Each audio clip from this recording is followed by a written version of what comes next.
আমি স্মৃতি পাল, আমি আসানসোল থেকে আসছি। আমার এই কাজের বর্ণনার ব্যাপারে আপনারা যা কিছু জানতে চাইছেন, খুব সাধারণ এই কাজটি দেখে খুব একটা অবাক কিছু নয়। তো তার মধ্যে এই কাজটা আমার জীবনের এক স্মৃতিপট থেকেই নেওয়া। সেখানে আমি চিরকাল আমার এক দিদিকে দেখেছি, তাকে মানে সে আমার বন্ধু আর কি। তো তার ছেলেবেলায় যে সমস্যাটা ছিল, তাকে বাড়ির বড়রা নানান রকম জ্যোতিষী বা পুরোহিত এইসব দেখিয়ে প্রচুর আংটি টাংটি পরিয়ে রাখতো। তো ছেলেবেলা থেকে ওর ওইসবে খুব অসুবিধা হতো, ভীষণ ভাবে অসুবিধা হওয়ার জন্য ও বারবার বলেছিল যে দেখো আমাকে এগুলো করিও না, আমার কষ্ট হচ্ছে।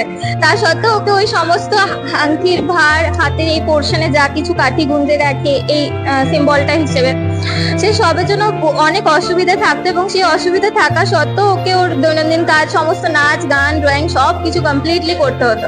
তো ওর যে বদ্ধ সময়টা, ওটা আমি এই ছবিটার মাধ্যমে বুঝিয়েছি। সে তখন বারবার বলেছে, নানান রকম ভাবে বলেছে যে আমি পারছি না এগুলো রাখতে।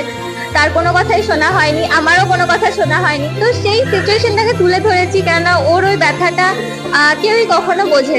আর ওভারঅল একটা প্লাস্টিকের হ্যান্ড গ্লাভস দিয়ে আমি কাজটা কমপ্লিট করেছি, এটা বোঝানোর জন্য যে আমাদের বডির কোনো পার্টস দিয়ে আমরা এটা কখনো সুনিশ্চিত করতে পারি না যে আমাদের ভবিষ্যৎ কতটা ভালো হবে বা কতটা ব্রাইট হবে। কেননা আমি বহু মানুষ এমন দেখেছি যে হাতের এই পোর্শনটা নেই, কিন্তু তার সত্ত্বেও তারা সাকসেসফুল।